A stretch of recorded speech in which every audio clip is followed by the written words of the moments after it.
Arkansas had a decent season for Arkansas. It's they finished 7-6. They had literally a win against the team that made it to the championship,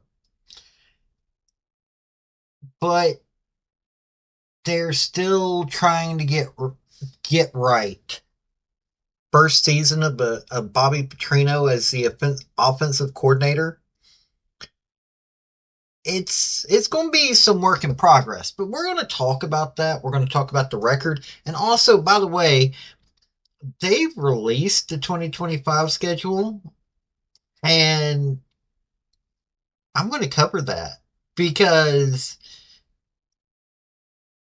yeah, this one's interesting. Let's just put it that way. I'm going to cover this because Arkansas is going to have a hard road next year. So let's get into it after my brief introduction. Hey, folks, this is Paul with Redneck Sports. I want to thank you for viewing my video, and I want to give you one thought process. There was a famous coach at the University of Tennessee by the name of General Robert Neal. He had 6 maxims, but number 2 maxim is what everybody should apply to their life. Play for and make the breaks. When one comes your way, score. That's how to live your life right now. Okay, we're going to cover both schedules real quick. Okay, so Arkansas beat Arkansas Pine Bluff, UAB, Auburn, Tennessee. Even though I'm a homer for them, hey, they did a good job in that game. Mississippi State and Louisiana Tech. And then in the Liberty Bowl, they beat Texas Tech 39-26. They got beat by Oklahoma State in overtime. Texas A&M, LSU, Ole Miss, Texas, and Mizzou. And they, hey, it was a overtime for Oklahoma State. That should have been a little bit better. UAB game was a little So was Auburn. Texas A&M wasn't embarrassing. Tennessee that was a good win. LSU, not so good of a win. Mississippi State, the loss to LSU was not, but the win against Mississippi State was holy cow. The loss to Ole Miss, there was barely any defense on either side of that game. Texas was not embarrassing. 2010, they just need a little oomph to them. And they're really going to need oomph to them. Okay, first 2 games, Alabama A&M, Arkansas State. Not that big of a deal. 2 easy wins right at the beginning of the year. Then they got Ole Miss, Memphis, and most of y'all may not realize this. Memphis was a really good team. This is not going to be that easy of a win. Then they've got Notre Dame, Tennessee, Texas A&M. So you've got a 5-week schedule right there where it's killer's row. Memphis should have been ranked, in my opinion. And Ole Miss was ranked, was really close to making the football playoff. Notre Dame and Tennessee were in the college football playoff. Notre Dame is getting disrespected by wow. Then you got Auburn, Mississippi State, so 2 wins for them, more than likely. LSU, Texas, and Mizzou. Don't tell me that an SEC schedule is that freaking easy. But let's look at their offense next. Okay, so we're going to first start off with Talon Green. We're going to cover Green here because he's returning to Arkansas next year for his final season. He passed for 3,154 yards. He had a 60.4 completion percentage, 230 of 381. threw for 15 touchdowns, got intercepted 9 times, got sacked 32 times. That in and of itself shows you how bad his offensive line was.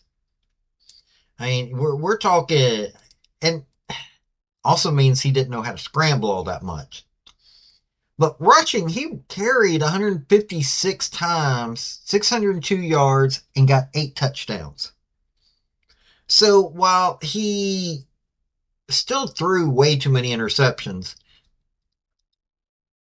he was rushing it. He threw for 15 touchdowns and rushed in for 8. So he was a decent quarterback. I wouldn't call him anything spectacular. And I mean, Malachi Singleton came in 21 of 28, 75% completion rate, threw for 1 touchdown. You know, it is what it is. So let's look at the rest of the offense.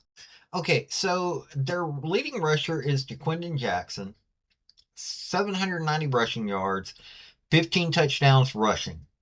That in and of itself is where a lot of it was. Receiving yards, the top person is Andrew Armstrong, 78 receptions, 1,140 yards. All that time, only 1 touchdown. Isaac Tesla, 3 touchdowns. Isaiah Sategna, I'm probably butchering that name, 1 touchdown. Luke Haas, 4 touchdowns. You got Tyrone Broden, 1 touchdown. You got Desmond James, 1 touchdown. Jordan Anthony, a touchdown. Tyrell Reed, a touchdown. They had it pretty spread out. Ty Washington had 1, and Andreas Pask had 2. And then you had Quinton Jackson, 15 touchdowns. Braylon Russell, 3 touchdowns. Rashad Dubinin,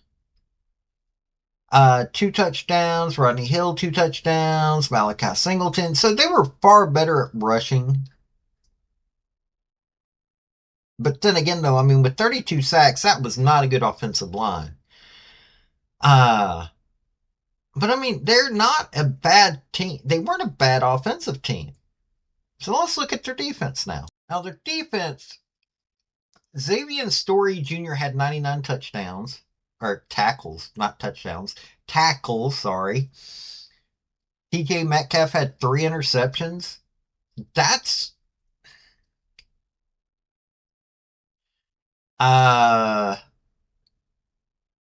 numbers are not bad. They didn't get any touchdowns off of interceptions, but they did get interceptions. I mean, Xavier Story had 1. Danico Slaughter had 1. TJ Metcalf had 3, like I said earlier. Jaden Johnson 1. You know, Hudson Clark, Marquise Robinson. So they were getting. They're a frustrating offense. There we go. I wouldn't say that they're quite to the caliber of, say, what Georgia, Ohio State, definitely not. Tennessee, I don't know what Tennessee's problem was with them. But yeah, they had a pretty decent defense. And I'm not just saying that because they beat Tennessee. I'm saying that for the simple fact of they really had 99. Here's just tackles. 99, 78, 70, 56, 55, 55, 53. Okay, 255s and a 53. 49, 46, 43. See, they were tackling. It spread out. They had quite a few people, even though they didn't get a touchdown from an interception, they still got interceptions. You got one guy that ran for like 40 or had 44 yards off of 3 interceptions. Even though he didn't, his long was 23. Another dude only 1 interception, but 26 yards off of it. Another dude did not get a touchdown, but 47 yards off of just 1 interception. They're a good team. They were a good defense. They just have to gel a little bit better on both sides of the ball. That's all it looks like. And defense isn't that bad. So, folks, This is one of those teams. I honestly think when they added Bobby Petrino that they got what they needed. In all honesty, I really do. The problem is, oh, good God, their schedule next year. Oh, I don't know if they look. They went 7-6 this year, but I'm gonna say they got 1, 2, 3, 4, 5. They might be able to make a bowl game next year.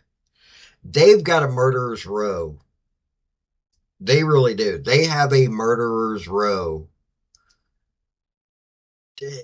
For what kind of talent they had this year, if everything gels, I'm going to say that they 2, 3, 5, possibly 6. That's they've got a murderer's row. That's the only thing I can say about this game. That's how bad I'm looking at this schedule. But hey, this has been Paul with Redneck Sports. Y'all have a good day now. Bye. I want to thank you for watching my video. And if you like what you saw, like, subscribe, and comment. Y'all have a good day now.